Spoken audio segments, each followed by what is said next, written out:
జ్యోతి, జరిగిన నిజమే కదా నేను చెప్పాను.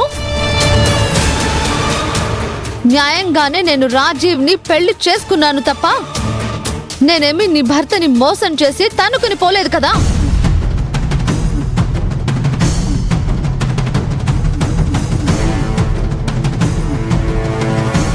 నువ్వు ఎంత అరిచి గీ పెట్టినా 10 మందిలో నన్ను చెడు చేయాలని చూసినా నా భర్త నుంచి నన్ను విడగొట్టి నా దొరబాబు చేత నీ మెళ్ళు తాళి కట్టించుకోవటానికి నువ్వు నీ పక్కనున్న ఆ నీలాంబరి కలిసి బ్రహ్మముడిని అడ్డం పెట్టుకొని మీరిద్దరూ నాటకం ఆడారు.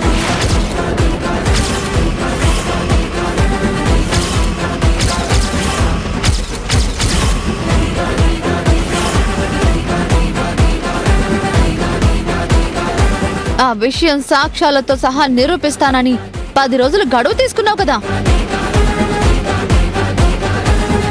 నేను నీలాంబరి ఆంటీ నీ మీద కుట్ర పన్నింది నిజమైతే ఆ ఆధారాన్ని ఎందుకు నిరూపించలేకపోయావు?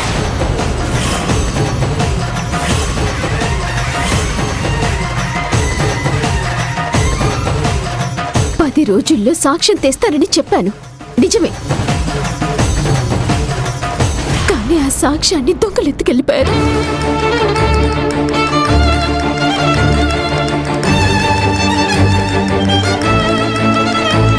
దానివల్ల నిరూపించలేకపోయాను. అంత మాత్రాన మీ కుట్ర అబద్ధం కాదు. దొరబాబు నా భర్త కాకుండా పోడు. షట్ అప్ జ్యోతి.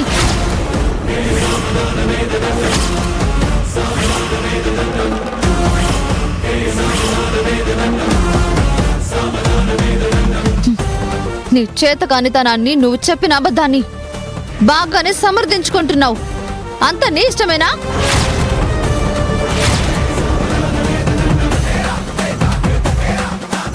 పది రోజుల గడువులో మేము కుట్ర చేశామని ప్రూవ్ చేయలేకపోతే రాజీవ్కి దూరంగా ఉంటానని చెప్పావు.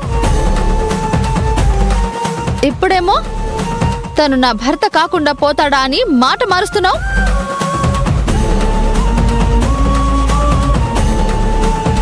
ఏ మొహం పెట్టుకుని తగించి ఇంతమంది ముందు నీచంగా ప్రవర్తిస్తున్నావు?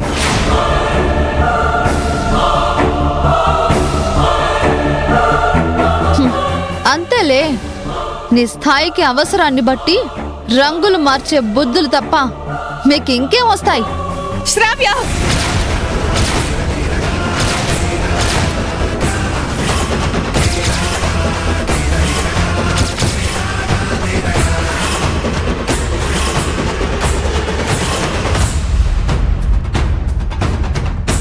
మర్యాదగా మాట్లాడు.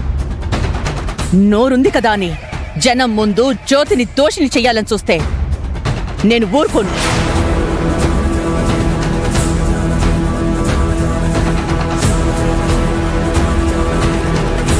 జ్యోతి మాత్రమే రాజీవ్ భార్య. ముమ్మాటికి నువ్వు నీలాంబరి కలిసి పన్నాగం పన్ని తన కాపురాన్ని నాశనం చేశారు.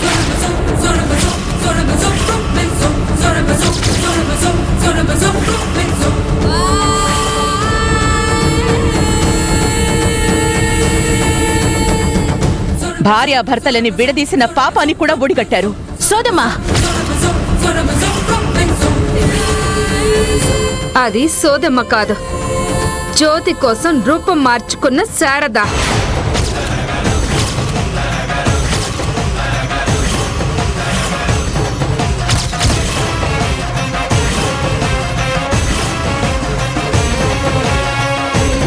శారదకి జ్యోతికి నేను ఏం ద్రోహం చేశాను మాధవి గారు?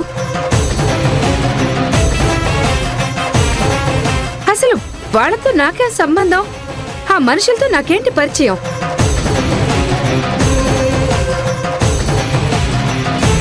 వీళ్ళిద్దరూ కలిసి నా మీద ఎందుకు పగబట్టారు? మీ దృష్టిలో, రాజీవ్ దృష్టిలో నన్ను చెడ్డదాన్ని చేయాలని ఎందుకు చూస్తున్నారో నాకైతే అర్థం కావట్లేదు.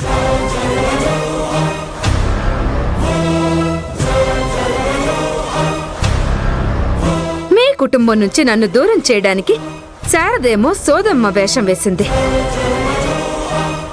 ఆ జ్యోతేమో మల్లేశ్వరి వేషం వేసుకుని మా ఇంట్లో పని మనిషిలా చేరింది. ఇప్పుడు చెప్పండి మాధవి గారు, ఎవరు మోసగత్తెలు?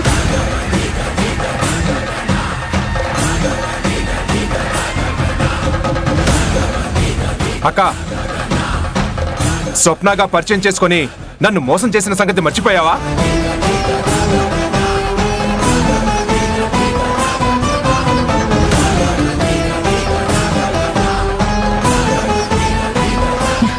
నీలాంబరి గారు చెప్పినట్టు నువ్వు నిజంగా శారదవా?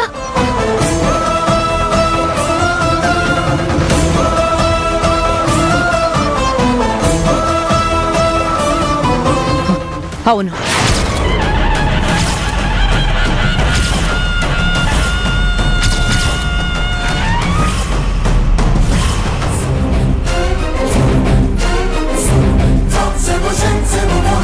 కానీ ఎవరినూ మోసం చేయడానికి ఈ వేషం కట్టలేదు నేను. జ్యోతి కాపురం నిలబెట్టడానికి, తనకి అండగా ఉండడానికి మాత్రమే నేను ఈ రూపంలో వచ్చాను.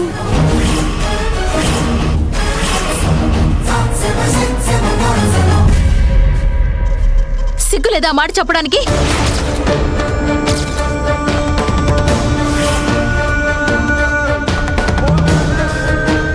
నా భర్తని, నా కూతుర్ని పొట్టన పెట్టుకుంది సరిపోలేదా? ఇలా మారు వేషాల్లో వచ్చి నన్ను, నా కొడుకుని చంపాలని చూస్తున్నావా?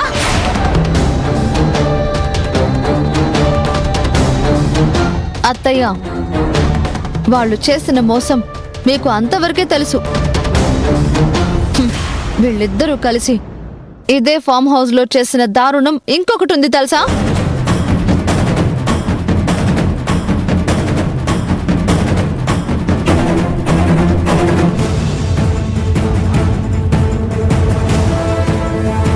దారుణమా?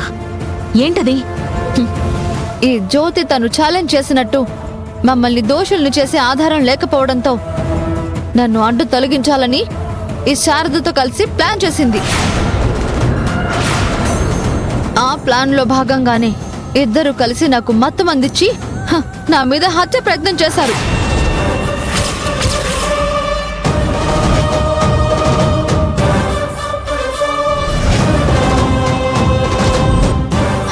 పెళ్లి పీటల మీద కూర్చోవడానికి నాలాంటి సేమ్ చీర తీసుకుని, అదే చీర జ్యోతి కట్టుకుని తన నిజ స్వరూపం బయట పడకుండా సాంప్రదాయం పేరుతో మొహానికి ముసుగేసుకొచ్చి రాజీవ్ పక్కన పీటల మీద కూర్చుందది. రాజీవ్తో దొంగతనంగా తన తల మీద జీలకర్ర బెల్లం పెట్టించుకుంది.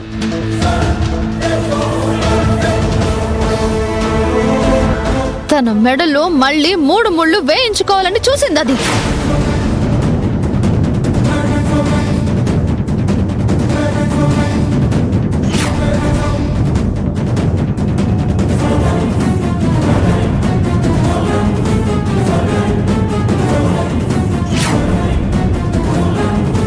శ్రావ్య, ఆ పేరు రాసావేంటి? నీలాంబరి ఆ పేరు రాసేవేంటి అనిందంటే ఆ పేరుని ఖచ్చితంగా జ్యోతి అనే రాసుంటుంది. శ్రావ్య అయితే జ్యోతి పేరు రాసే ఛాన్సే లేదు.